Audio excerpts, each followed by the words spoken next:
Wabarakatuh. Salam sehat untuk kita semua. Berjumpa kembali dengan Rina di program yang akan memberikan Anda ilmu serta wawasan seputar kesehatan yang dikemas secara informatif dan juga interaktif Papa Dahan Dokter. Pada episode kali ini, seperti episode-episode sebelumnya, kami akan memberikan Anda suatu tema gitu ya, yang sangat menarik untuk dibahas bersama dengan para dokter tentu saja. Dan hari ini kita akan membahas terkait waspada kanker di belakang hidung. Kanker belakang hidung atau dalam bahasa medisnya itu karsinoma nasofaring gitu ya, yang gejala kankernya ini sering dianggap sering terdeteksi terlambat karena gejalanya ini mirip dengan flu gitu para pemirsa dimanapun Anda berada. Dan sudah hadir bersama kami di Papa Dahan Dokter pada episode kali ini dokter spesialis THT KL yang akan membahas secara tuntas terkait topik kita pada kesempatan kali ini. Langsung saja kita sapa Dokter Imam Hidayat SP THT KL. Selamat datang dok. Selamat pagi. Oke, baiklah. Selamat bergabung bersama kami. Apa kabarnya dok hari ini? Alhamdulillah baik. Oke, kita tadi sudah Rina spill sedikit. Kita hari ini membahas terkait kanker di belakang hidung gitu, yang tentu saja berhubungan dengan spesialis dokter sendiri gitu ya, THT telinga hidung tenggorokan KL gitu, kepala head dan gitu ya. Oke, apa sih dok kanker di belakang hidung? Mungkin kita pengertian dulu deh dok ya, secara singkat dan padat. Silakan dok. Bahasa awamnya memang kanker di belakang hidung. Bahasa kita medisnya namanya kanker nasofaring. Ini nomor 5 penyakit kanker di Indonesia, urutan kelima dibandingkan kanker-kanker lain. Parah gitu? Ya bukan parah. Jadi ada kanker payudara, nah kanker nasofaring ini nomor 5. Di bagian THT sendiri ini nomor 1-nya kanker nasofaring. Jadi paling banyak terdiagnosis kanker nasofaring. Jadi benar letaknya nasofaring itu sebenarnya ruangan di belakang hidung. Nah, naik daunnya nasofaring ini sekitar 2 tahun yang lalu pada saat kita COVID. Jadi orang di swab. Nah, di swab itu di area nasofaring. Jadi posisinya seperti kalau digambarkan seperti kubus gitu ya, segi 4. Nah di depannya itu adalah rongga hidung, makanya dibilang kanker di belakang hidung. Di atasnya itu adalah dasar tulang tengkorak, istilah kita basis kranii. Di kanan kirinya batasnya itu adalah torus tuba. Torus tuba itu yang menghubungkan dengan telinga. Jadi dia ngatur tekanan telinga juga. Nah, jadi ruangan kotak itu fungsinya untuk ngatur tekanan telinga. Nah, dia akan terinfeksi kanker. Nah, karena ruang tersebut, jadi benar keluhannya kadang dirancukan dengan pilek, dengan seperti flu. Tapi harus kita bedain juga nanti antara flu biasa dengan kemungkinan gejala kanker nasofaring. Tapi tidak semua flu nanti curiga kanker nasofaring. Nanti takutnya adalah overdiagnosis seperti itu. Oke, mungkin gejalanya dulu deh dok, awalnya apakah sama dengan flu biasa atau ini ada perbedaan signifikan dok? Dari klinisnya, jadi kita kalau pasien datang selalu kita anamnesis namanya ya, kita tanya pasiennya. Di jurnal itu 90% keluhan terseringnya adalah telinga, karena dia di kotak itu kanan kirinya batasnya dengan telinga. Nah, telinganya bisa berdenging, bisa kurang pendengaran, bisa rasa penuh di telinga, itu paling sering tanpa batuk, tanpa pilek. Itu keluhan awal, biasanya terjadi di stadium 1. Itu hampir dilaporkan 80% sampai 90% keluhannya seperti itu.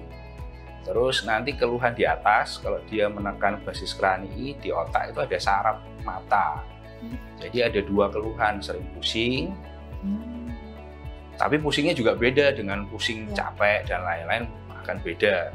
Kita compare, jadi keluhan di kepala itu nyeri kepala biasanya. Terus karena dia menekan ada saraf matanya di dasar basis kranii itu, pasiennya mengeluh pandangannya double. Namanya istilah kita diplobi, karena ada tekanan di daerah selatoksika namanya. Nah itu menekan saraf di situ, pasiennya akan mengeluh pandangannya double, pandangannya kabur. Nah, itu gejala-gejala awal. Atau hidungnya mampet, kalau dia ke depannya lagi ke daerah hidung, hidungnya mampet. Nah, kalau stadiumnya meningkat lagi lebih tinggi, biasanya muncul di leher, namanya limfadenopati, pembesaran banjar di leher.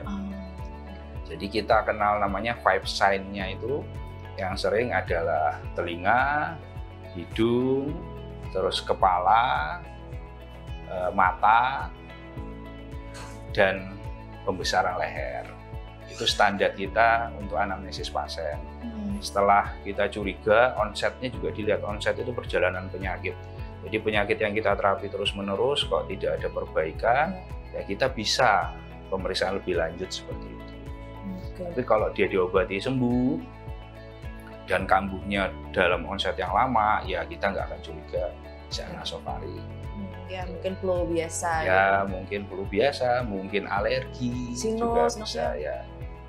Oke, jadi tentu saja ada perbedaan dan pasti ditanyakan lebih lanjut dengan pasien gitu ya. Ada namanya onset itu perjalanan penyakitnya. Jadi perjalanan penyakit dari awal dia keluhkan sampai sakit saat ini. Nah itu kita evaluasi. Nanti kita terapi, ada perbaikan apa tidak. Kalau ada perbaikan, ya kita nyatakan penyakit biasa. Kalau berulang, kita bisa lakukan pemeriksaan lebih lanjut.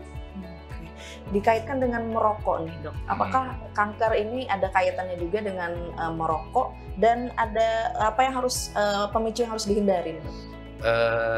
Secara etiologinya, kanker itu selalu ada genetiknya ya. Faktor genetik itu kira-kira di jurnal sekitar 10-20%. Kedua, paparan lingkungan. Nah, merokok salah satu paparan lingkungan karena posisinya. Jadi karena posisinya di daerah nasofaring, kalau kita ngerokok, rokoknya terhirup. Ya. Nah, kemungkinan bisa mengiritasi area nasofaring. Kedua, makanan yang dilaporkan sampai saat ini sih hanya yang mengandung nitrosamin. Nitrosamin itu berpengawet seperti ikan asin gitu. Nah, jadi ikan asin itu dilaporkan di daerah Cina, ya Hong Kong, Taiwan itu menyebabkan sekitar 20-30 kejadian kanker nasofaring per 100.000 penduduk. Jadi laki-laki lebih banyak daripada perempuan. Jadi faktor-faktor itu ya yang paling utama itu adalah viral, namanya Epstein-Barr viral. Jadi dia menginduksi, menenskrip di DNA kita di daerah nasofaring, itu salah satu teorinya. Tapi ya sampai saat ini penyebab langsungnya masih idiopatik. Jadi kalau rokok ya salah satu kemungkinannya adalah iritannya yang menyebabkan luka pada daerah nasofaring berulang. Gitu. Atau zat-zatnya juga macam-macam tuh, banyak kan zat-zatnya rokok. Nah, mungkin bisa menyebabkan. Bisa jadi salah satu pemicunya. Pemicu-pemicu lain tadi kayak makanan. Makanan yang dicatat itu adalah mie instan. Wow. Curiganya karena lapisan dari mie instan itu ada kayak lilin itu, nah itu diteliti sama mereka, ada zat-zat asam apa saya juga lupa. Jadi zat-zat seperti itu bisa mempengaruhi DNA, enskripnya, biasanya di enskripnya kayak Epstein-Barr virus itu. Jadi paparan lingkungan seperti itu. Ya bukan tidak boleh makan, silahkan makan, tetapi cuman durasinya aja tidak terlalu, istilahnya bukan makanan pokok lah gitu. Jadi kalau selingan silahkan dimakan. Misalnya kanker ini terdeteksi agak awal dok, yang tidak terlambat, apakah ada persentase sembuhnya besar dok? Kalau dia di stadium 1 itu sekitar 70% akan baik, hasilnya baik, dan ada pasien-pasien yang hasilnya juga bagus. Stadium 2 sekitar 50-an %, Stadium 3 sekitar 30-an, stadium 4 16% survivalnya. Jadi prinsipnya sama, semua kanker kalau dia terdeteksi awal hasilnya pasti bagus. Ya, oke. Jadi harus aware terhadap gejalanya gitu ya, kan, Dok? Jadi jangan juga overthinking atau overdiagnosis dengan sakit seperti itu. Jadi langsung was-was. Ya, kan sekarang banyak juga informasi yang didapat oleh masyarakat, bisa dari medsos. Nah, tinggal bijaksanalah menyikapinya. Kalau saya pribadi, ya kita harus lihat sumbernya si pemberi edukasi di medsos ini. Apakah dia dokter, tenaga medis lain, nah itu harus kita bijaksana. Ada orang-orang yang penyintas kanker, mungkin bisa jadi pertimbangan untuk kita pakai. Oke.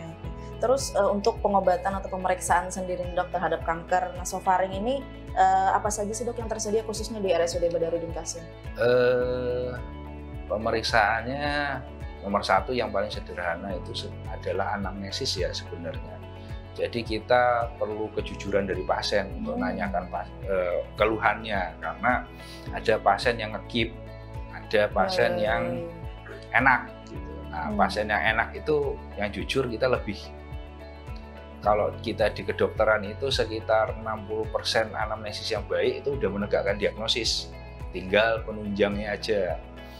Penunjang yang tersedia di tempat kita ada nasoendoskopi, jadi teropong hidung tapi yang rigid, yang kaku.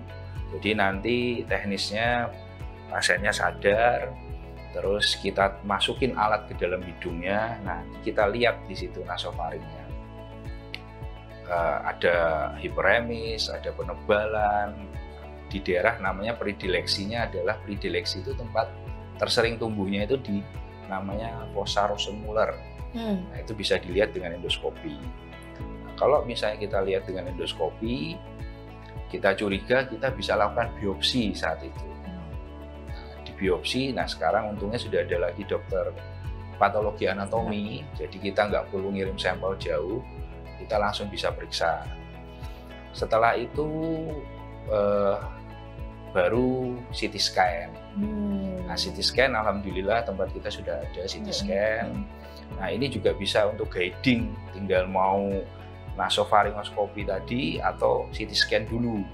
Nah, kalau ada CT scan lebih enak, kita bisa guiding posisi kankernya di mana, di sisi kanan atau sisi kiri. Saat biopsi kita lebih enak. Setelah itu otomatis diperiksa patologi anatominya. Begitu muncul kankernya, terdiagnosis, nah kita diagnosis. Nah, khasnya karsinoma nasofaring itu di grading sama WHO, itu ada 3 jenis, WHO 1, 2, 3. Jadi berkreatin, non kreatin sama campuran. Itu khasnya, di kanker lain nggak ada. Nah, setelah kita tahu, nanti kita lihat ada nggak metastasisnya. Jadi kalau kanker itu kan ada penyebaran. Kita nanti perlu USG, perlu foto ronsen toraks untuk lihat ada penyebaran ke paru tidak, ke organ-organ dalam enggak. Kalau nggak ada, nah kita kirim nanti dia terapi. Saat ini terapi untuk nasofaring masih dipusatkan, ada 2 tempat sekarang ya. Yang terdekat di Kandangan untuk kemoterapinya, dan yang kedua di Banjarmasin, di Ulin ya, di Rumah Sakit Ulin, atau ya kita kirim biasanya ke Ulin kalau di Banjarmasin untuk penanganan lanjutan. Karena kanker nasofaring, karena posisinya di belakang hidung, dia non-operable. Jadi non-operable, dia tidak bisa dioperasi. Jadi kita tidak akan mengoperasi kanker nasofaring, gitu, hanya terapi saja.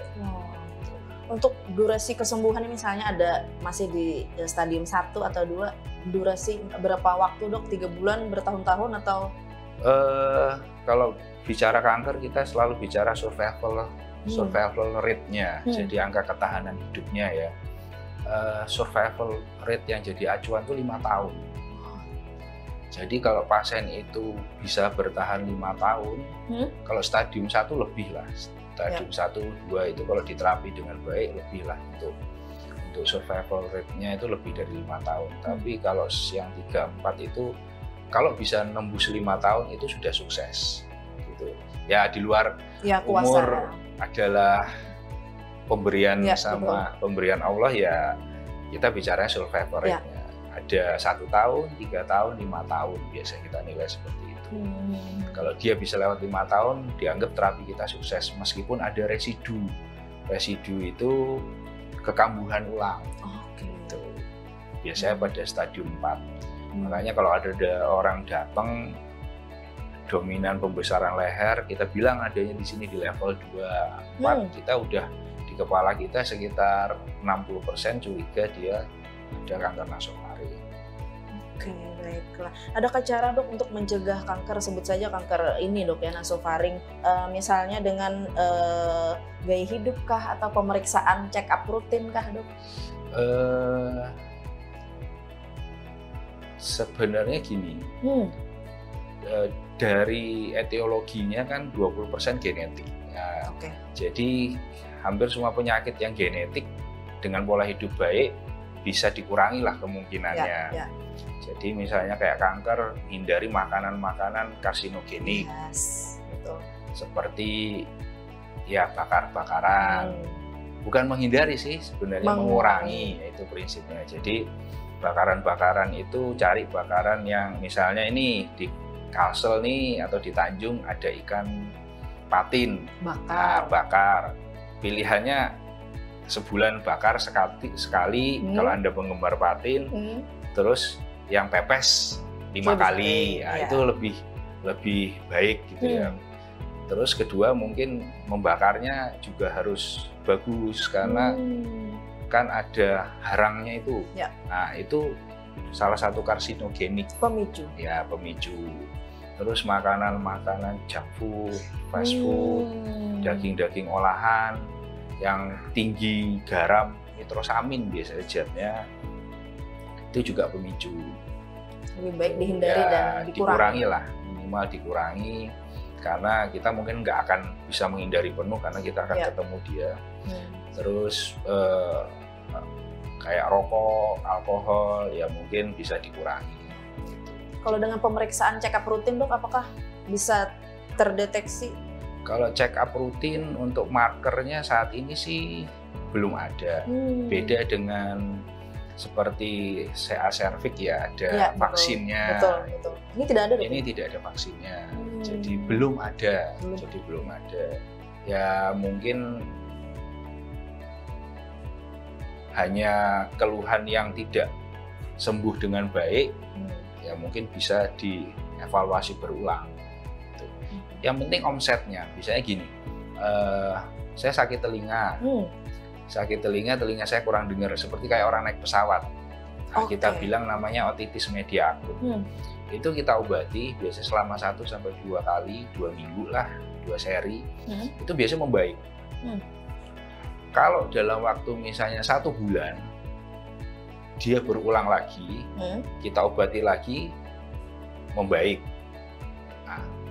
Tiap bulan berulang, terus ada keluhan lain, misalnya nyeri kepala atau mimisan atau matanya kabur, nah kita bisa mencurigai itu CA nasofaring. Makanya anamnesis yang baik sama komunikasi dengan pasien yang baik itu utama sih menurut saya. Bukan jadi dikit-dikit telinganya denging dikit, Dok saya denging dikit, saya denging. Nah kadang tinnitus itu ada yang subjektif, ada yang objektif. Kalau subjektifnya ya kita dengar sendiri seolah-olah ada suara, kita duduk tiba-tiba denging, hanya sekian detik itu normal. Kalau yang objektif ya habis dengerin, nah ini lagi tren ini, nggak tahu di Tanjung belum ada sound horeg kan, gitu kan. Betul. Habis dengerin itu suaranya kenceng banget, Anda pulang, nanti sekian jam kemudian telinga Anda berdenging, nah itu objektif. Jadi ada objeknya penyebab tinnitusnya. Nah kalau gitu sih nggak masalah, bukan kita curiga kanker nasofaring tiba-tiba. Jadi kita lihat penyebabnya dulu, onsetnya, durasi sakitnya, terus sudah dapat terapi belum, kalau sudah dapat terapi bagus, baru kita melakukan pemeriksaan lanjut. Oke, intinya dari pasien tersendiri ya dok ya, laporannya gitu ya terhadap penyakit keluhannya. Oke, kita break sejenak dulu dok ya, menampung pertanyaan-pertanyaan dari netizen gitu ya di kesempatan kali ini dengan tema yaitu waspada kanker di belakang hidung alias kanker nasofaring. Kami akan kembali tetap di Papadahan Dokter.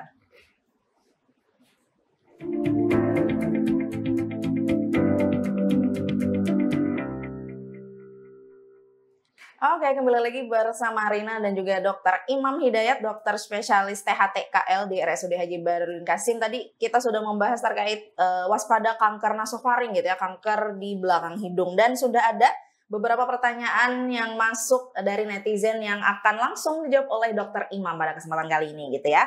Dok, ada pertanyaan pertama dari Abdul di Tanta, katanya Assalamualaikum dok. Umpat Batakun, ini pakai bahasa daerah dok ya, misalnya tidak mengerti bisa Rina translate kan. Bujurkah sering kena asap bakaran itu bahaya dok? Mana yang lebih bahaya, asap bakaran atau asap rokok nih dok? Nah, paham gak dok? Ya, paham ya. Jadi gini, kita lihat dulu. Bebakaran itu bakaran ya. Ya, makanan jadi, dibakar. Kita nanya, apakah memang pekerjaannya seperti itu? Nah, jadi si orang bersangkutan ini misalnya jualan masakan yang dominan pakai bakaran. Nah, sebenarnya prinsipnya bukan kanker nasofaring, tapi iritan di hidung dia. Jadi asap itu akan terhirup di hidung, nah itu akan mengiritasi nasofaringnya. Minimal dia akan sering mampet hidungnya. Atau hidungnya nggak nyaman karena dia terpapar asap terus-menerus. Kalau itu memang pekerjaannya, saran saya ya pakai masker atau dikontrol lah asapnya. Gitu. Ya semua jadi kayak asap rokok dan asap bakaran itu bisa mengiritasi lah. Iritan itulah yang kadang menjadi salah satu predisposisi untuk kanker. Tapi kalau itu memang pekerjaannya, kita bisa kurangi. Dengan menyarankan dia pakai masker atau mengontrol asapnya dengan dikasih kipas angin atau gimana. Karena kalau kita bilang orang jualan yang berbakaran akan kena kanker nasofaring lah, kasihan kan mereka. Jadi mata pencaharian. Ya, itu mata pencaharian. Jadi ada cara-cara seperti ya pakai masker lah. Nanti tiap 2 atau 3 jam kita ganti maskernya supaya aman. Semua punya kemungkinan untuk kena kanker, tapi kita kurangi dengan cara yang bijaksana, seperti pakai masker, atau kita arahin asapnya supaya nggak ke tempat kita langsung, atau ada teknik cara membakar yang bagus lagi saat ini ya memang cost-nya akan tinggi, tapi itu jadi bahan pertimbangan. Semua bisa. Oke. Semua bisa terkena. Iya, sudah terkena aja. Karena prinsip iritan terhirupnya. Kalau perokok kan dia merokok dengan sengaja. Kalau itu karena pekerjaan, tapi semua bisa ada kemungkinan. Kalau perokok pasif dok? Perokok pasif, kalau saya pribadi, kalau daripada jadi perokok pasif, mending pergi. Kalau memang kita bisa pergi, gitu ya. Sih. Tapi kalau memang nggak bisa pergi, ya serumah misalnya dok. Serumah ya mending kita menghindar lah. Iya sih. Menghindar atau yang seluruh rokokan. Keluar. Karena gini, salah satu yang bahaya itu kalau perokok pasif gini. Salah satu saya baca jurnal. Jadi kalau asap orang pasti bisa menghindar. Betul. Yang jadi masalah itu zat yang menempel di badan kita. Salah satunya nikotin. Jadi kalau Anda bapaknya perokok, kemungkinan anaknya jadi perokok. Karena dia familiar dengan zat yang nempel di badannya. Itu jurnal yang saya baca. Jadi bukan rokoknya, bukan asap yang jadi masalah, tapi zatnya. Kalau kita merokok, zat itu akan nempel di badan kita, di baju terutama. Nah, anak kita datang atau istri kita lagi datang meluk, dia akan nyium baju kita. Itu yang familiar di baunya. Nah, itu yang jadikan basicnya dia perokok. Kalau saran saya biasanya untuk orang-orang perokok, begitu Anda mau masuk rumah, bajunya dilepas di luar. Gitu. Jadi zatnya itu nggak nempel di badannya. Karena yang terhirup itu yang utama itu zat-zat itu. Jadi kalau ada sekarang kan vakum yang disemprotin bisa tahan sampai 10 hari. Waduh. Ya hampir seperti itu. Jadi baunya itu yang nempel, itu yang jadi masalah. Sebenarnya salah satu jurnal saya baca seperti itu. Oke, dan semoga terjawab tadi ya netizen yang bertanya. Dan lanjut dok, dari Ratna Keluwa katanya bagaimana proses pemulihan pasien kanker nasofaring ini pasca pengobatannya dok? Jadi khusus untuk nasofaring dia tidak bisa dioperasi. Jadi pengobatannya itu ada satu namanya radiasi. Radiasi itu bahasa nggak enaknya disinar. Nah dulu saya kurang tahu saat ini di Banjarmasin, dulu adanya di Banjarmasin yang ngerjain dokter radiologi. Itu kita kasih sinar berapa tertentu, sinarnya 450 gray. Satuannya seperti itu zaman dulu. Mungkin sekarang udah ada ilmu yang baru, itu disinar. Nah, selama sekitar 28 sampai 32 kali. Nah, itu yang diserang tidak hanya sel kankernya saja tentunya, jadi sel normalnya juga akan terserang. Biasanya pasiennya nanti ada keluhan-keluhan seperti diare, seperti itu, karena sel-sel normalnya juga diserang di sinar ya.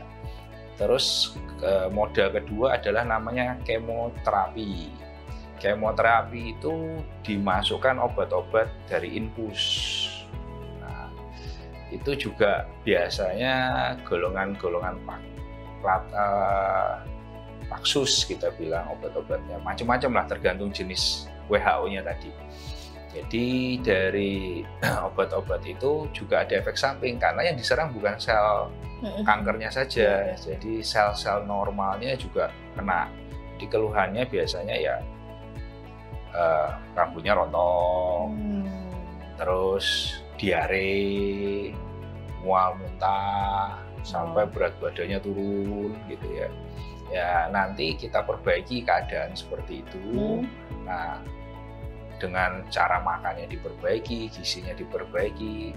Biasanya kalau albuminnya turun kita sering saranin makan putih telur. Terus ikan-ikan kayak di sini yang bisa naikkan ya, ikan gabus itu bisa menaikkan albumin juga. Jadi recovery-nya memang semua kanker tidak hanya nasofaring itu adalah semua prinsipnya semua sel, nggak itu sehat, nggak itu sakit, itu kena semua pengaruh itu. Nah itu efek sampingnya macam gastrointestinal ya, seperti diare tadi. Ya, otomatis kita beri obat-obatan untuk mengurangi simptomnya, itu supaya pasiennya bisa memperbaiki dan bisa recovery. Kembali sebenarnya penderita kanker itu yang nomor satu adalah semangatnya dia. Karena semangatnya ya dia mau makan nggak ada rasanya tapi ya harus makan gitu ya, seperti itu. Oke, semoga terjawab ya. Dan lanjut lagi dok, apakah kanker nasofaring itu gejala awalnya itu selalu telinga berdengung atau memisan dok yang menjadi tanda awal? Takut katanya dok. Jadi kita kembali lagi kayak tadi, jadi telinga berdenging itu kita bilang namanya tinnitus, bisa objektif bisa subjektif. Nah tinggal ada nggak paparan sebelumnya terhadap telinga berdenging. Kalau telinga berdengingnya hanya sesekali ya nggak masalah lah. Atau karena habis batuk pilek itu normal aja. Nanti kita obati dia membaik. Tapi kalau diobati berulang tidak membaik, ya mungkin kita bisa curiga ke sana. Terus mimisan, memang ada keluhan nasofaring yang mimisan. Karena gini, kanker itu jaringan pembuluh darah tapi tidak bisa berhenti sendiri. Karena dia nggak bisa berhenti sendiri, kalau dia berdarah nggak bisa berhenti sendiri. Itu jadi kesenggol dikit gampang mimisan. Nah itu belum tentu juga kanker nasofaring semua mimisan. Jadi misalnya hidung kita mampet nih karena pilek, karena mampet kita masukin jari, kita korek, bukalah pembuluh darah di sekat hidungnya. Nah itu mimisan, itu bukanlah kanker nasofaring. Jadi mimisannya biasanya menetap, berulang, didului hidung yang mampet. Nah, jadi dia buntu terus, telinganya berdenging, telinga berdenging itu sekitar 90% keluhannya. Tapi syaratnya yaitu di terapi nggak ada perbaikan, kita bisa curigai. Kalau mimisan nanti kita bisa endoskopi, ada massa atau tidak. Terus kalau tidak ada massa ya mungkin kita tanya sama dia lagi, dia namanya sering dimanipulasi enggak hidungnya. Yang paling sering itu anak-anak. Anak-anak hidungnya mampet, kukunya panjang, tengah malam saat tidur tiba-tiba ibunya panik. Kenapa? Karena dia saat tidur nggak sadar masukin jarinya ke dalam hidung. Kadang ibunya, enggak dok, anak saya tidur kok, nggak malah. Untuk lebih fairnya, saat dia tidur coba diamatin. Apakah dia tidurnya masukin jari atau paling gampang gini, saat dia mimisan coba dilihat di ujung jarinya. Nah, di ujung kukunya itu ada nggak bekas darah? Kalau ada berarti dia kemungkinan karena manipulasi. Jadi hidungnya digosok-gosok, digaruk-garuk, itu bisa. Jadi tidak selalu sih sebenarnya. Tapi bisa kita curigai. Nanti kita anamnesis dan kita lakukan pemeriksaan untuk mencurigai itu nasofaring atau tidak. Karena di sini juga ada CT scan, jadi lebih enak kita untuk mengerjakan. Terakhir dok, closing statement, pesan dokter kepada pemirsa masyarakat agar lebih waspada terhadap kanker nasofaring ini apa? Silakan. Jadi setiap ada keluhan disikapi dengan bijak. Jadi tidak harus terlalu overthinking dan overdiagnosis. Ya, jadi kita lihat dulu, diperiksakan ke dokter yang menurut Anda nyaman untuk Anda berkonsultasi. Supaya kalau nyaman, jawabannya juga enak. Jadi pasiennya lebih jujur. Nah, kalau pasiennya jujur, kita lebih mudah untuk mencari penyakitnya. Misalnya kecurigaannya kemana. Dan kontrol itu perlu. Oke, baik. Terima kasih banyak dok sudah memberikan kami wawasan dan ilmu-ilmu baru, terutama untuk kanker nasofaring ini dok ya. Terima kasih dan sehat selalu dok. Terima kasih. Oke. Dan itu tadi pemirsa dimanapun Anda berada, dialog Papa Dahan Dokter episode kali ini terkait waspada kanker di belakang hidung atau kanker nasofaring sudah rampung. Kami suguhkan ke ruang dengar Anda dan banyak lagi pembahasan-pembahasan lainnya di Papa Dahan Dokter di episode-episode selanjutnya. Rina bersama seluruh yang bertugas pamit undur diri. Wassalamualaikum warahmatullahi wabarakatuh.